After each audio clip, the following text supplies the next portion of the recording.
father always told me, if you don't believe that you're supposed to be here, then no one else will. Manning on 3rd and 10. He fires, and the catch is made by Cruz, who breaks free.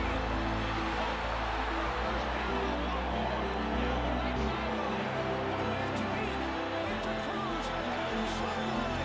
Cruz is going to take it all the way, tying the NFL record. Victor Cruz, 99 yards.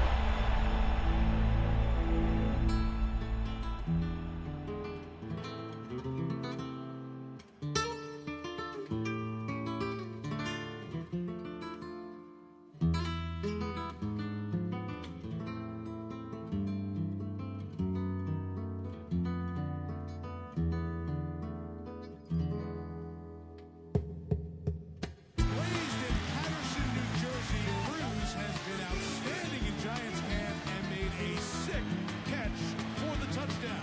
And he does a little shimmy to finish it off. Spectacular stuff. Cruz, 6 catches, 145 yards, 3 touchdown catches. And it's caught for the touchdown by Cruz. He took it away from 2 defenders. So he gets to do the dance for the second time tonight. It was one of the most incredible games I'd ever seen. This dude here, man, has been making some plays for the New York Giants. Cruz for the touchdown. Look at the strength at the point of the catch by Victor Cruz. That's awesome. He's been phenomenal. Show me the money. Show me the money, Victor. You're going to get it. What a season he's had. And again, it's Victor Cruz.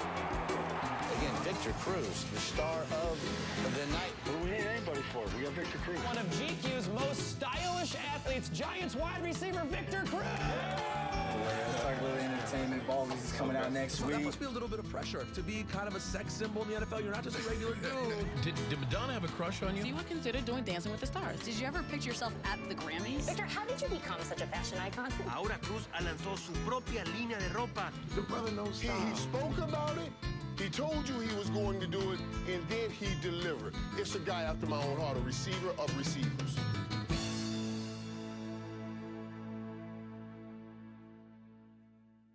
Thank you. Thank you. Is that charger still over there? Yeah, I got you. Long night, I didn't get to charge my joint. Sometimes they be shit hiding. Boogers? Boogers? Chill. Is it at a head? They've never used makeup on Nah, this. this is, you know what I'm saying, budget cut. They don't know, put it in HD, but They can hear you. Get out of here. Okay, I'm seeing 2 people in here. You think it's this big crazy concept, but it's just 2 mirrors. That's it. So you said you've never actually seen the injury, right? Oh shit. Take it. It's got the audio and everything.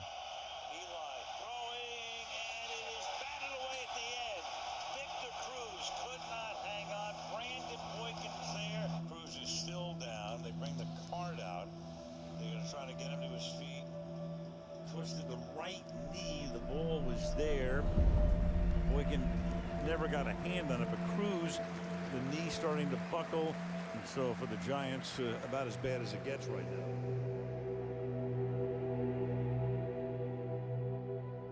now. I still remember like it was yesterday. I could hear a pin drop in that place. I couldn't. It went dead silent. Everything went dead silent. At least for me, it did.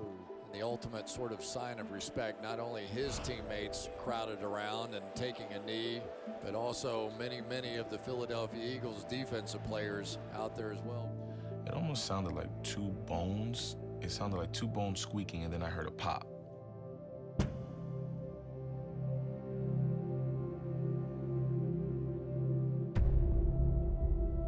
It wasn't emotional because of the pain. It was more so just fear, man, because you don't know. You don't know. Well, I can't remember the last time I've covered an injury where I heard so much screaming in pain and agony. He is sobbing, as you can see. He's been sobbing basically since he went down, knowing this is probably quite serious, Al. And as I was crying, as I was in that state of just going crazy, I was like, just tell me that I can play again.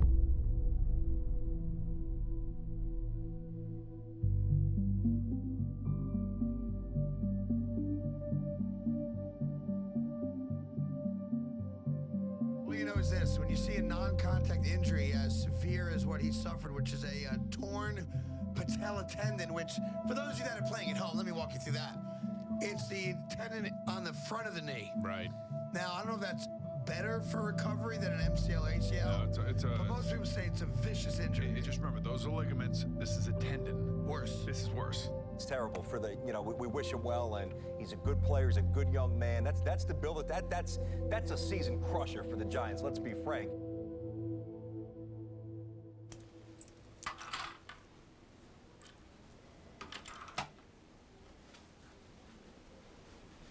There's no zippers or nothing on there, right? No. Okay.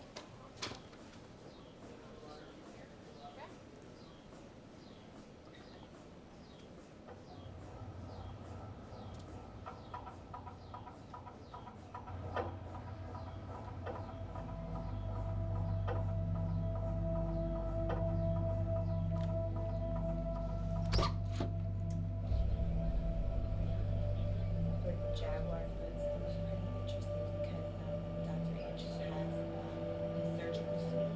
You can watch the surgery from the other side.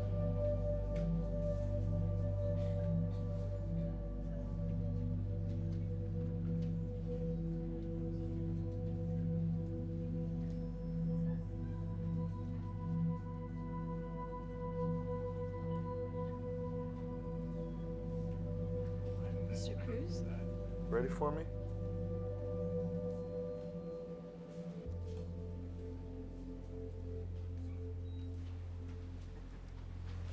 There's a piece that was torn off. See it right here? We just cleaned it around like that. Yep. Main thing about a patella tendon rupture is not letting the patella heal up high with patella off and stretch out because they lose their spring and jump ability. Where you been doing all your workout? Right at the facility, the Giants facility. Ronnie Barnes been working your butt off? Yeah, him and Byron. Tighten it up. You got great tone. Look at his vastus. Look how big his vastus is. So from the patella, I measured 7 inches up from the adductor tubercle. Okay. And make a mark right here. 54. Let's get on this side and see. 59. Am I at the right place? I think so, sir. See what? My leg's bigger. You ought to be able to play in that first game. Yeah. Regular game. Okay. You're the man up there. You got to make Eli look good. Right? I do my best, man. But you've been through a lot to get this far along. You're doing really good. Thank you, Doc. All right, let's sit tight a little bit, and let me go out here and see if I can get something organized for you, okay? Okay, thank you, Doc. I appreciate it. Nice to meet you. Nice to meet you as well. Thank you. Any questions right now? No, I'm good to go. I'm just trying to find out where Doc got that suit from, man. I should have asked him. Physically, everybody's close to being the same in the NFL. Big, strong, fast, all these things are a great combination of all of those things. Mental toughness or mental awareness is what separates guys. For him, for Victor, I think it's just going to be a matter of getting it out of his mind that he did blow his knee out, that it is surgically repaired, that he's not going to get hurt again. And if he can get that out of his mind, he'll be a great player. If he can't, and if he doesn't perform well, then you know what? That's the nature of the business. He may not be in it for long. That's just how it works.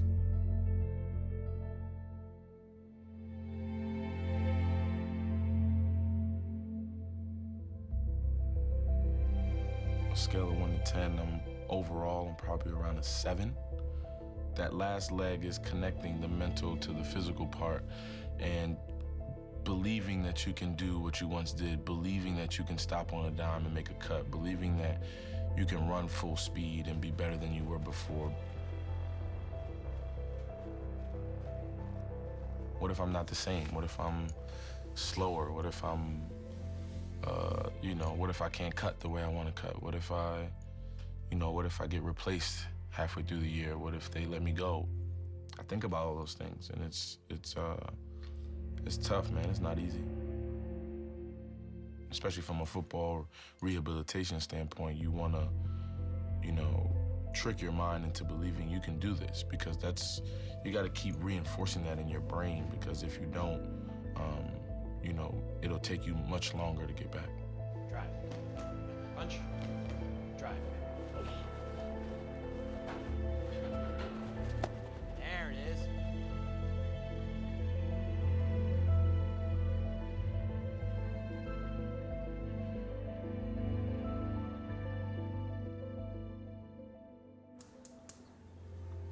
Kennedy, you want French toast? Yes. I wanted to see if you wanted to help me stir the eggs. Yeah.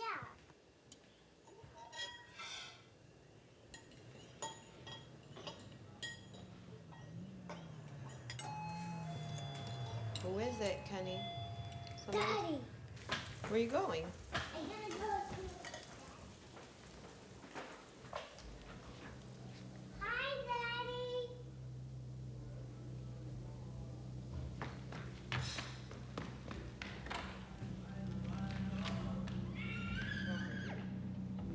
I have that feeling in my heart that I know I can do this, that I know I can get through this. I'm not Kennedy. Who are you then? Princess Kennedy. Princess remember? Kennedy. Yes, I remember. If there's anybody that can get through an injury like this and make it out the other end, it's me. Look, Mom. What did you find? Daddy? He's here? What'd she say? Victor Cruz. I've battled through things my entire life. Everything that I faced, every obstacle that I had to cross, I crossed it. Did you feel me give you a kiss while you were sleeping? Uh-huh. Oh, you did it. Mm-hmm. And just when it looked like it was bleak, just when it looked like, you know, I wouldn't make it or it wouldn't be possible, I crossed that hump.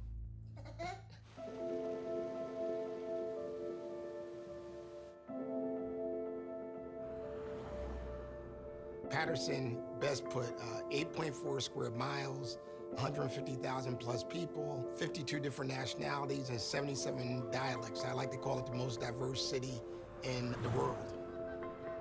Patterson was alive, man. I mean, you were able to go outside and play. I grew up on a one-way street with about 6 boys. It was very electric. And then on the opposite end of that, you knew there was some violence there. You knew what streets not to walk on. You knew where to go and where not to go. Sometimes you hear gunshots when you go to sleep. You hear yelling, screaming, fighting.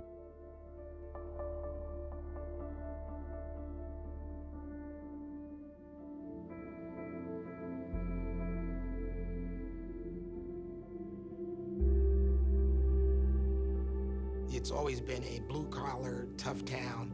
Now, unfortunately, Patterson's known for heroin. And as recent as 5 years ago, we had 125 police officers laid off.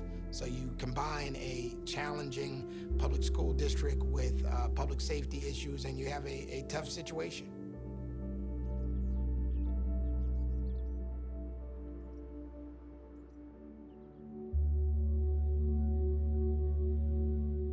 When he was born, he was such a sweet, kind little baby. He never cried. You know, his father wasn't around, so I lived with my parents that had a lot of influence with him. Victor didn't like to keep still. You know, he just likes to move around and be a jokester. But the things I had to watch out with Victor mostly was getting caught up outside, you know, hanging with the wrong people, and just getting lost, you know, in Patterson. So what I did from the beginning was get him involved in sports.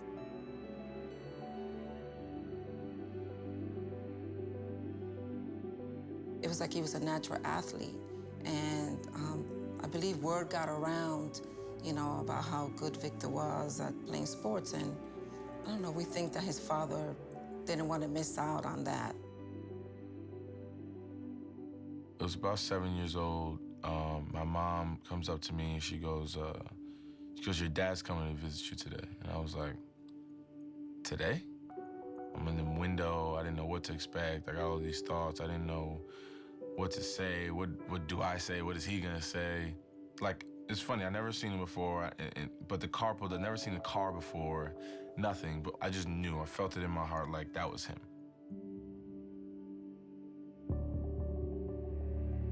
And he said, what's up, man? How you doing? And I go, what's up? And he goes, you know who I am? And I'm like, yeah, you're my dad, right? And he goes, yeah, I'm your dad. I was just so nervous the whole time. And I'm checking his mannerisms. I'm like, do I look like him? Is he, you know, is that me? Like, sure enough, you know, I looked the same. I was shaped like him. I was built like him. And then I see someone in the car, in the passenger seat. And I'm like, who the hell is that? I think I was 8, he was 6. And my father kind of like just brought us around. He's like, oh, this is your brother. I'm like, oh, okay, I have a brother now. And it's kind of like, that was kind of it.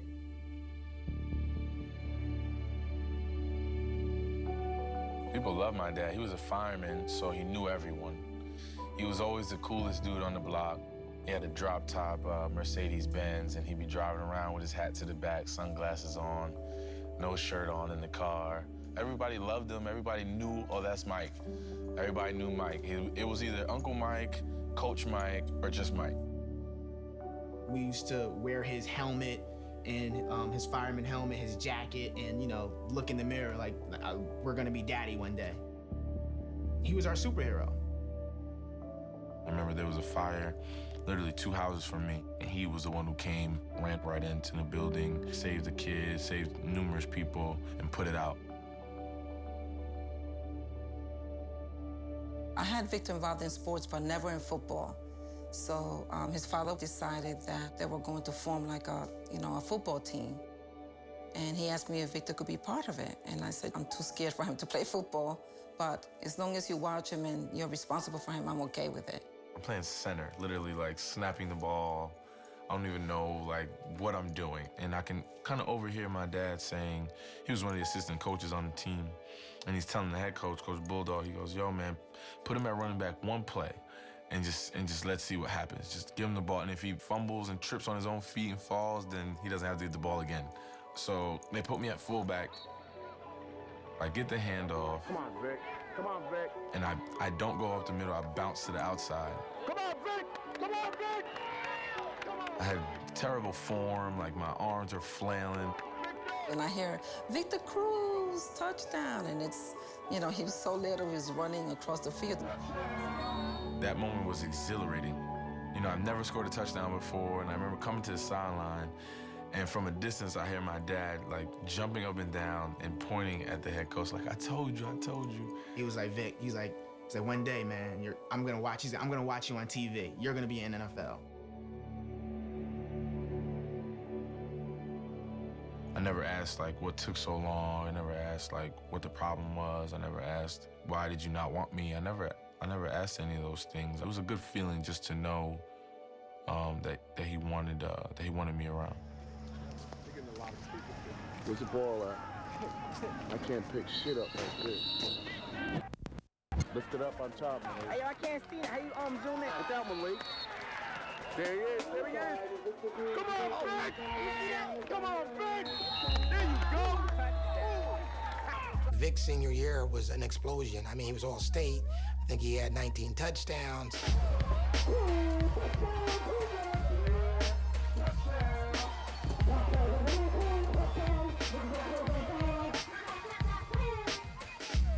He had those qualities when you talk about changing direction, speed.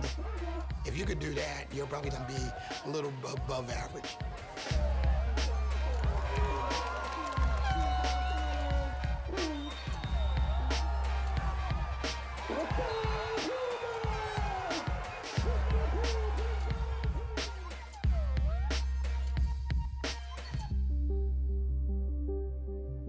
When the recruiters started to come into high school, I was just so in awe and kind of, blown away that they even wanted to talk to me and watch my film and stuff like that. So, I knew my mother didn't have money to send me to college. I didn't have money.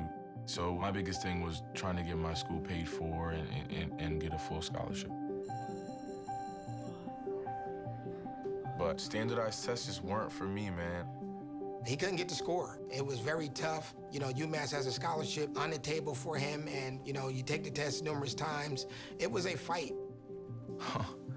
I think I took the SAT around maybe 8 times, 7 or 8 times, and it was definitely a struggle. I remember around the 5th time, some of these questions started to repeat themselves, like, oh, I saw this on the last test, and it became a little redundant. The reality setting for Victor with not getting the score was having to go to prep school at Bridgeton Academy. And when you get to a Bridgeton, you may not even have cell phone reception, or you may not see anything that you've ever seen in your life. So another life-changing moment for him. There's absolutely nothing to do there. The nearest thing to us is a post office, Even the laundromat was an hour away. So it was pretty much night and day from Patterson Catholic. Once I took the SAT, the last time in Bridgeton Academy, I got my score, and I remember just jumping through the roof, man, and just being so happy I was able to go to college. To be the first in my family to go to college and have a scholarship at that. We were all there that day when he signed for the scholarship, and for his father was extremely proud. It was a great moment.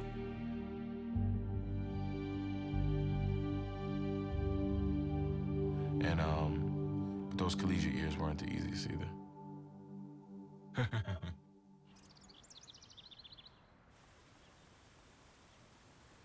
So many of us have not had the exposure of college. So sometimes it becomes very big for you to get there, and it's like, wow, look at all this freedom. What's going on? And who wakes you up? Who sends you to class? If you don't show up to a lecture room with 300 people, who cares? I wanted to go to college and have fun and be away, and no curfew, nobody to tell me to go to sleep, nobody to tell me I can't party. I kind of just took it upon myself to not go to class sometimes. And, you know, I thought because I was an athlete that they would, you know, from an education standpoint, they'd figure it out, a way for me to pass and for me to be eligible to play and things like that. But I didn't get the proper GPA to remain eligible to play football or even to remain in the college for that matter, so I got sent home. We thought he was doing well. We didn't know he went to school and got caught up and, you know, wasn't focusing on what he was supposed to be focusing. So we were very disappointed and very upset with him. So. It was embarrassing, man. It was embarrassing. I remember calling her from school and telling her, like, Mom, I'm ineligible. I gotta come home. I won't be able to come back next year. And I just remember hearing her crying. I never officially heard from Vic. One of my roommates said, hey, you know, is Vic still in school? I'm like, why? He's like, Vic's name isn't on the roster. I'm like, what do you mean his name's not on the roster? Of course his name's on the roster. I'm like, oh, his name's really not on the roster. So I went to the mall one day, and I just happened to stumble into the store, and I see Vic. I'm like, Vic, what's up, man? And he's like, shying away from me, like, you're running to the back. I was embarrassed. I mean, to be honest, I was embarrassed. I didn't want to be that kid that had it all, scholarship, and just threw it all away. His father was upset with him, you know, wasn't happy with, you know, with what he was doing. Vic was going through his growing pains, just like any other, you know, kid would, and he was trying to, like, spreading his wings. So they would get into little tiffs here and there. And I know at one point they stopped speaking.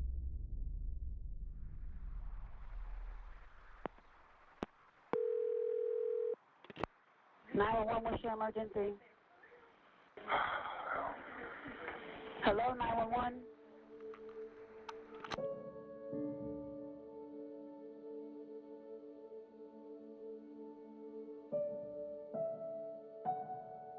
That day, for some reason, I kept wanting to leave work. I don't know why. And then actually, Elena called me. And, you know, she was crying, very emotional, because she had gotten to know Victor's father quite well. He called me the day before he passed away, before I found out. He was like, you were born from my son. I called his phone, and hearing someone else's voice on his cell phone, like, hey, you need to come home. I remember being home, I get a phone call from my brother. He called me and he's stressed out crying, and he tells me that my dad passed away. The last, like, month and a half, I didn't get a chance to talk to him. And then when they told me, you know, how they found him, how he committed suicide and how they found him on the ground, it was just tough, man. It was tough, and I just didn't understand why he would take his own life. I remember being at the funeral, and I just didn't cry, I didn't move, there was nothing. I felt so helpless. I didn't know what to do. It was like, just that emotion just wasn't there, because I was just like, why, man? Why? I had so much to talk to you about. Why would you go now? Why would you go right at this moment? Like, I just didn't understand, and I still don't, and I still haven't reconciled it, and I still get mad sometimes. I mean, there's a difference between being depressed and a difference between just giving up and saying fuck it. He never taught me to say fuck it. He never taught me to give up. So why would he do that? You know what I mean? So that was shocking for me. Let's take a break.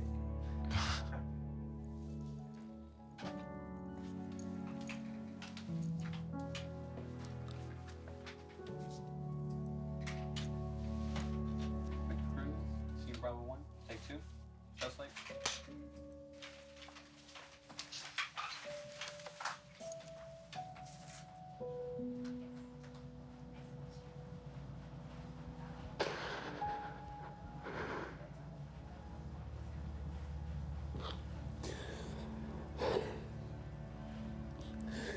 I just have so many questions.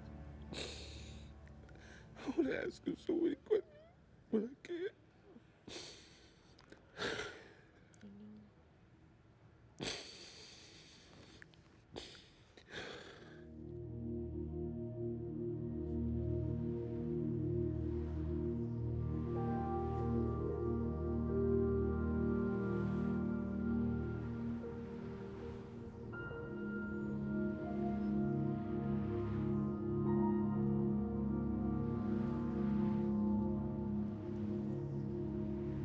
Him, leaving so abruptly, it just shows you, like, one day it could all be there right in front of you. You could have it all, and then the next day it could all be gone.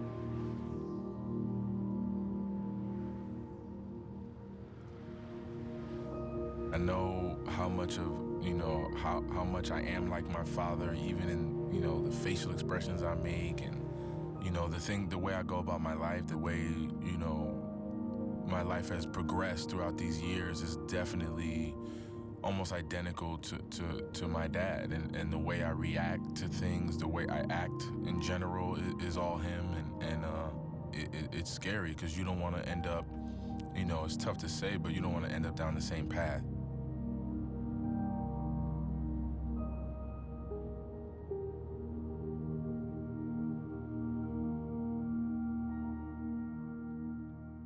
It's weird because he just turned on. He started to work hard, and he just had this fire in him, and he just turned his life around. It definitely was a huge turning point. Whatever Vic did, it clicked. At the time, I was working for Benjamin Moore, and I was working in Flanders. And so we enrolled him in a college, community college. That was by my job.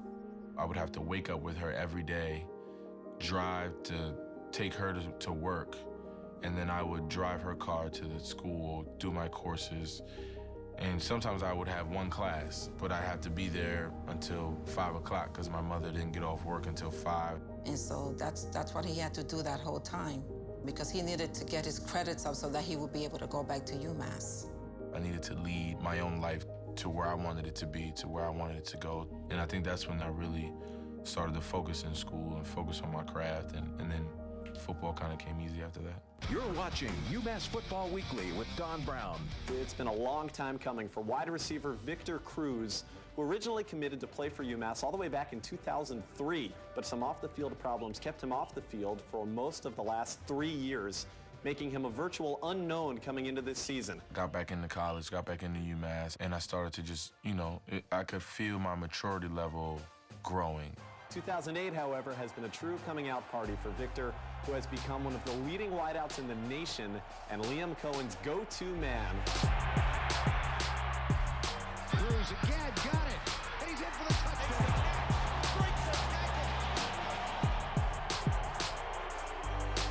Deep up the sideline, goodbye. That's the first down. Up the sideline, and he's got him towards the goal line, and in for the touchdown. Once I hit the field, it just exploded. I started making plays. I started to be comfortable out there as a wide receiver. I mean, he was a different person. His grades were getting better. His play on the field was getting better. Got all these accolades and stuff like that. So I was really, the hard work really pays off. And when you apply yourself diligently to your craft and to what you do, good things do come from it.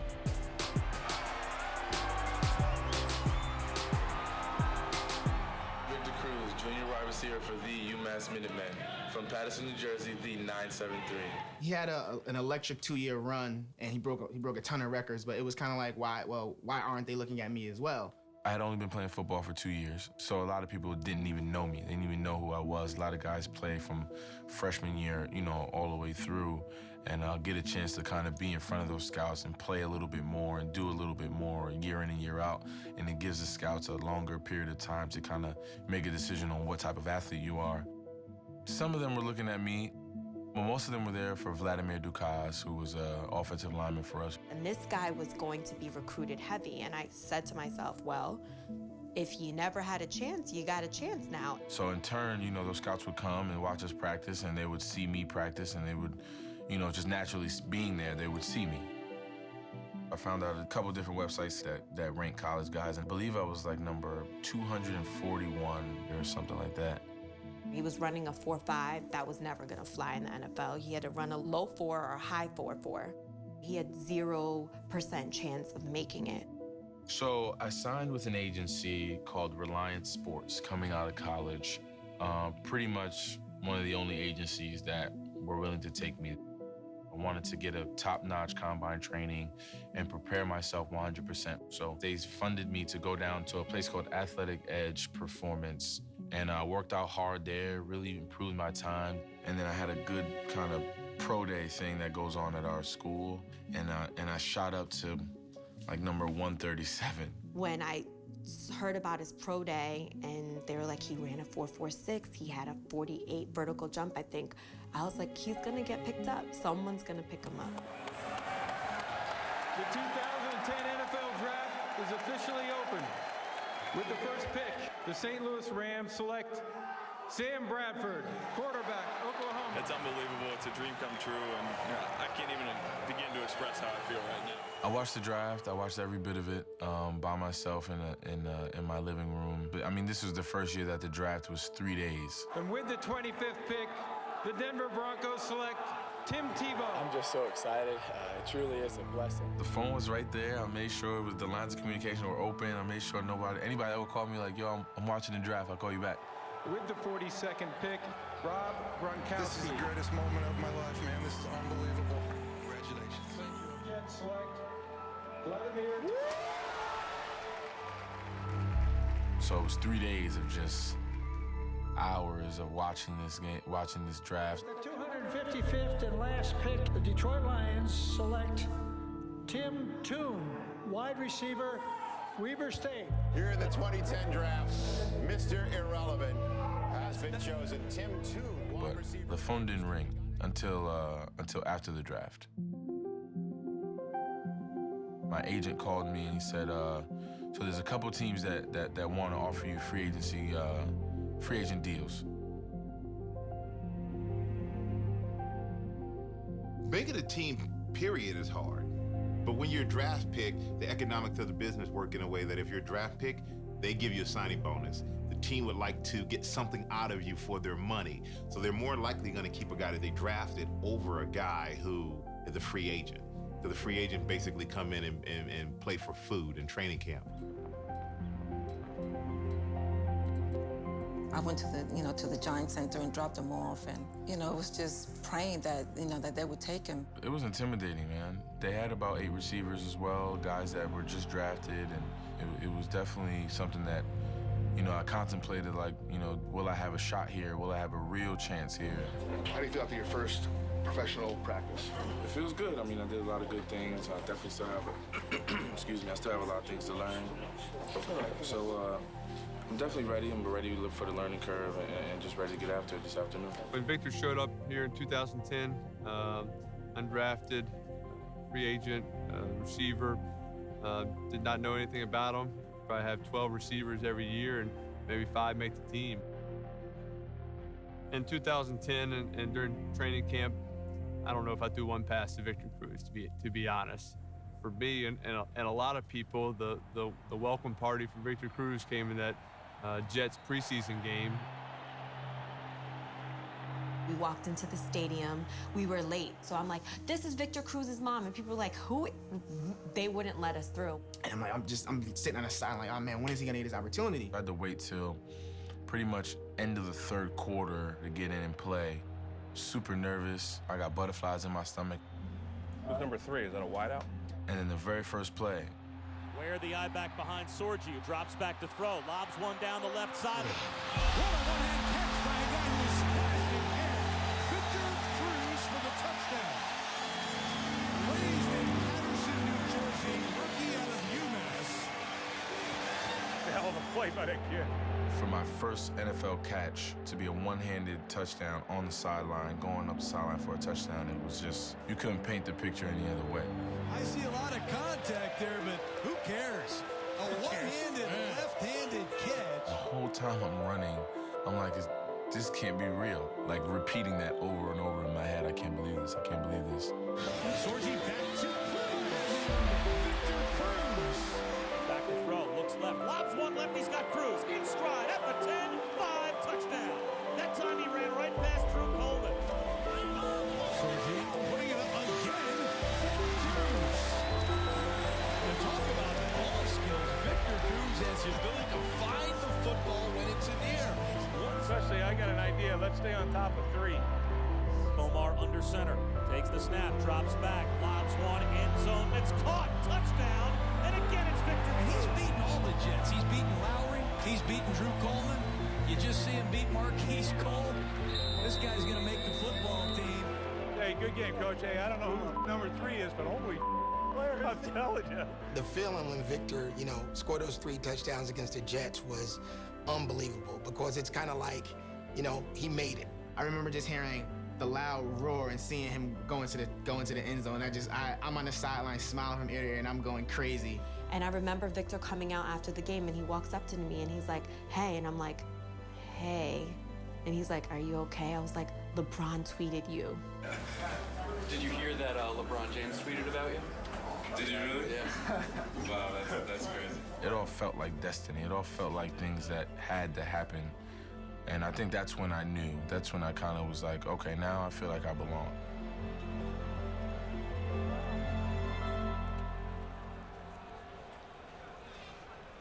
The funny thing about Victor, even everybody kind of remembers that, and they assume that was the beginning of the season. He goes on and gets hurt a few weeks later, has a hamstring, and he doesn't play that 2010 season. It's like this roller coaster our entire life, like this. It's up and down. There's never an up and it just stays up. There's always an up and a crash. Coming in my second year in the NFL, once I made the team again, that very first practice, Coach Coughlin comes up to me, he says, "Come see me after practice, come up to my office." He goes, "Look, you kind of had a subpar, training camp, preseason. We need you to go out there and be the Victor Cruz that you can be and prove that you belong here. Because if not, we got a list of guys on that free agency list that we're looking at." So I simply just said, "Okay, no problem, Coach. Thank you." I went out there and every play, every catch, every route, I tried to run it as if I was running it in the Super Bowl.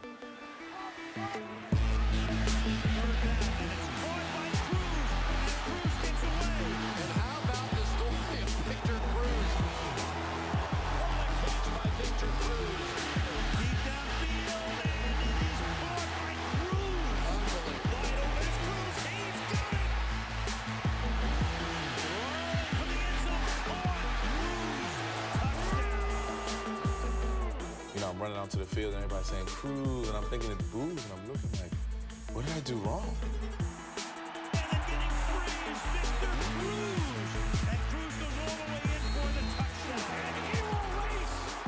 It was throw the ball up and Victor will go get it and make some miraculous catch. Looking for Cruz, and it's caught after being tipped. It's Cruz to the end zone.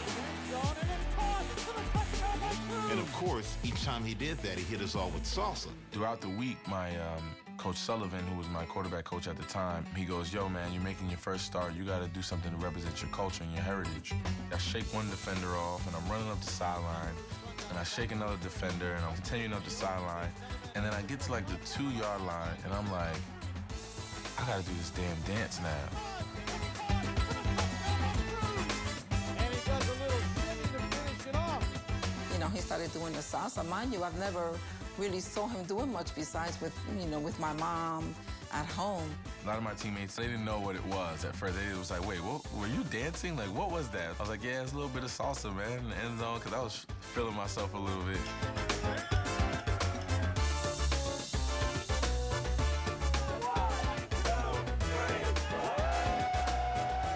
That was the best interpretation of the salsa I've seen in a very long time, so I give you a 9. So every week you go, I want to see the salsa. Come on, get the ball to Victor. Let Victor make a play. And I honestly think he fed off of that.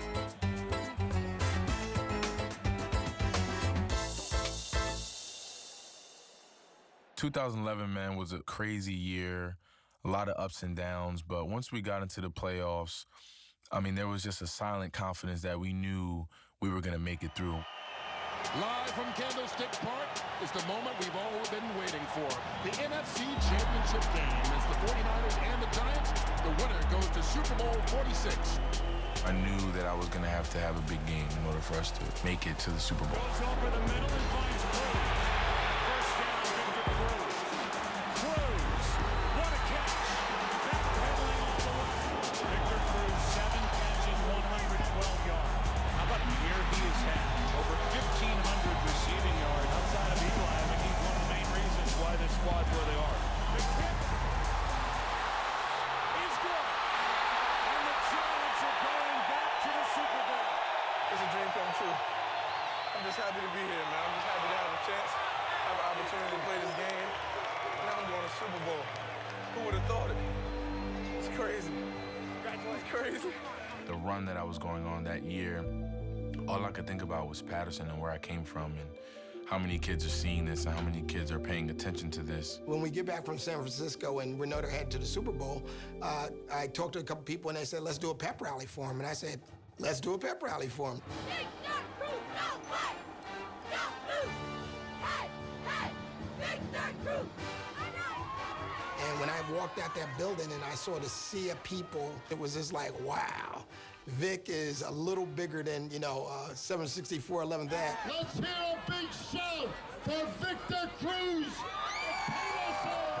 I want everybody to know I'm from Patterson. I want everybody to know where I come from. And you ever meet someone from Patterson, they'll tell you straight up, like, where you from? I'm from Patterson, New Jersey. And they know you spell that with 1 T and don't get it messed up. I want to thank all of y'all for coming out here and supporting me all my life. Some of y'all see me since I was a little kid, and y'all see me grow up, and y'all see me become a man, and we going to the Super Bowl. We definitely coming home with that win, too. You always dream about going to the Super Bowl. You always dream about, how would you react? My friends and I used to emulate it, like on the street that we played on. We'd run around and act like we won a Super Bowl, but to physically go there, it's just amazing.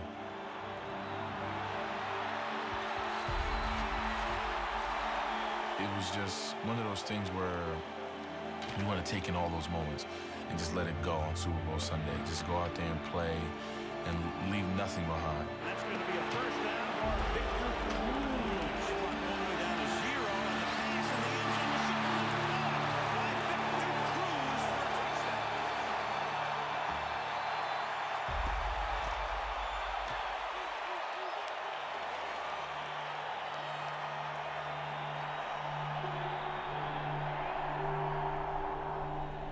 Coming into that game, I was thinking about my dad a ton. I mean, I felt like he was there with me. I felt like he was, step by step, each and every play, each and every first down, each and every ball that I caught, I felt like he was there.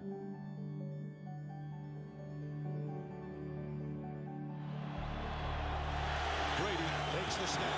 The game ends here to the end zone. It was one of those moments where I knew he was looking down on me and he was proud. Tipped and batted, Gronkowski can't get it. Incomplete.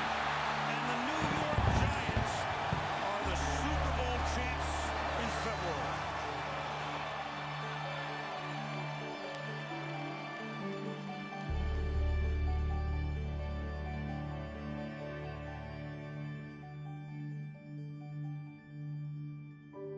I never wanted it to come easy.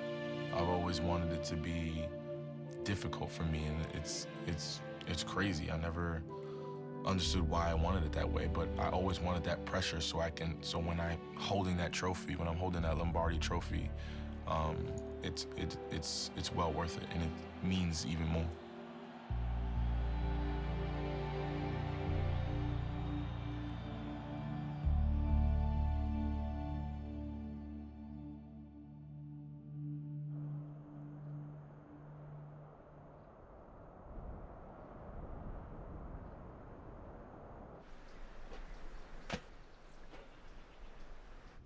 How are you doing? Do you have any trouble with anything? Like, You know, it's all about maintenance now and making sure it feels that way, keeping it feeling that way. So yeah, absolutely.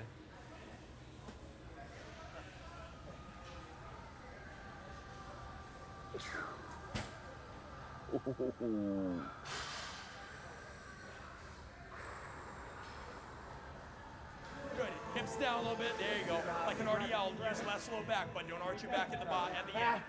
There you go. Don't arch your back at the end, bud. You're leaning back. Snap your glutes. Use your glutes. Good.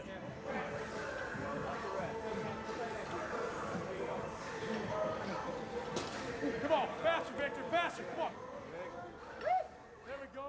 You know, early on when I started to walk again and kind of feel like an athlete again, and the rehab started to open up, you always thought to yourself, like, oh, I got time. Like, it's only March, it's only February, it's only January. I got plenty of time to get back out there. And now it's like 2 weeks. You know, it's 2 weeks away. Throw your minivan on, black on top. I mean, 15 a pop. We can sit here and say it's great for Victor to be in the league and he's made it, but I don't think Victor would look at it that way. Good, get there, get there, get there. Nice, excellent, good group. Lift. I'm sure he looks at it in the way that, yeah, I'm here and I made it, but I belong here. Put some force in there. Push. Put force into that ground, get up. It's just not good enough to be here. I need to be one of the best or the greatest who's ever at least put on a uniform and played this position for this team and its history. And that's the vision he has for himself. 30. You just got 20 yards, man.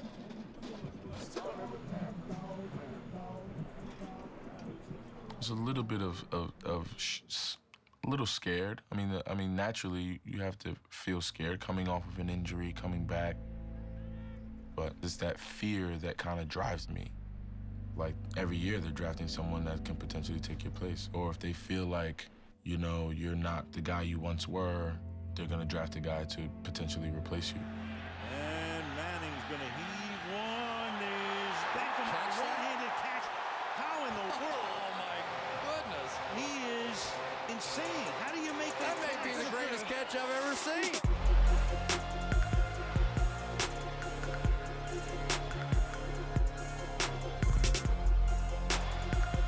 Madden has a new face to grace its cover. Odell Beckham Jr., in just his second year in the league, has earned one of the most coveted In the 2014 AP Offensive Rookie of the Year is Odell Beckham Jr.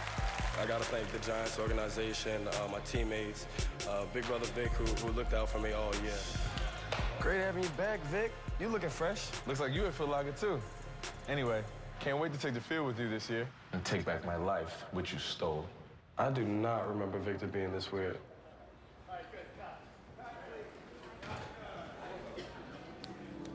All right, boys, we're ready for you. Obviously the mindset wasn't, we're bringing him in to take my place. With the injury and as he started to catapult himself, as a human being, you feel some type of jealousy because you want to be on that field, you want to play. So I felt some of that. I never want to be that forgotten guy. I never want to be the guy that, you know, there's guys that walk in the locker room, you don't even know who they are. They played on the team years ago, or whatever the case may be, but they didn't leave a presence. I told myself I never want to be that guy. This struggle, this rehabilitation process, this battle to get back out there on the field, to get back out there in front of those fans, in front of those teammates, it's worth every penny.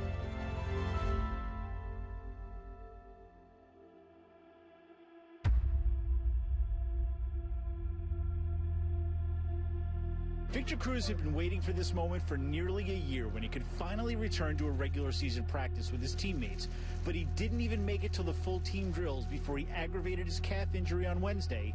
And now, once again, it looks like Victor Cruz's return to football will have to wait. Obviously, we're all disappointed in that, but we choose to take the road that we really don't have a lot of choice in, which means that, get him back in rehab, get him back to work, and see when we can get him back on the field. But I don't have anything else to share with you, so don't waste a lot of time asking me questions about it. That shit sucked. I mean, the first not being able to feel like an athlete, to feel like that strong athlete, that there's still things to be done. There's still, things to accomplish on the field that I never.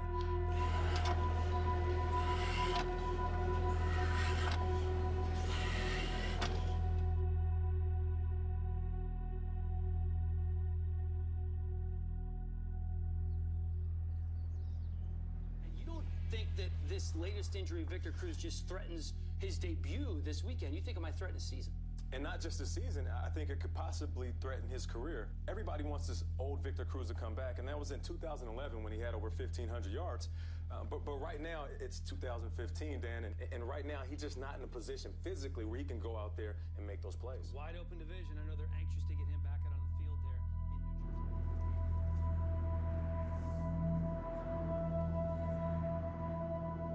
New Jersey. It is a league where it is the NFL not for long.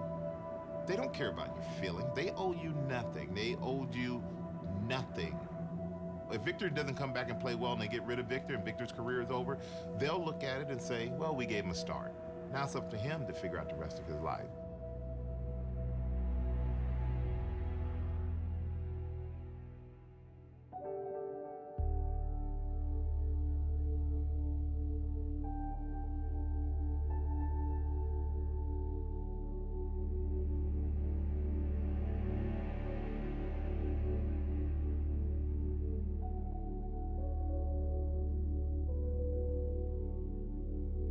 I can't let the story end now. I can't just let it, after all this, I can't just let it end now, fall to the wayside. I gotta continue to create more pages in the book, create more stories.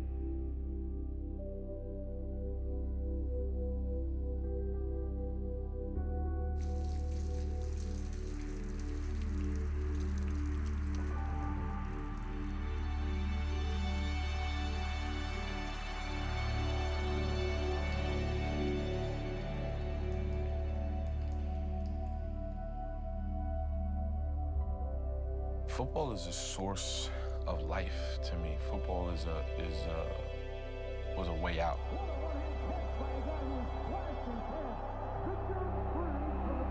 Football was a way to get my education paid for, to get my family taken care of.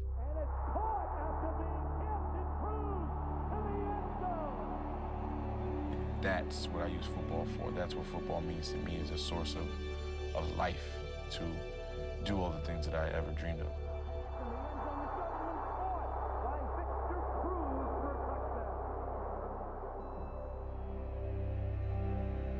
There's so many more things that I want to accomplish in this great game and in my life that I can't just let it end now. This isn't the end.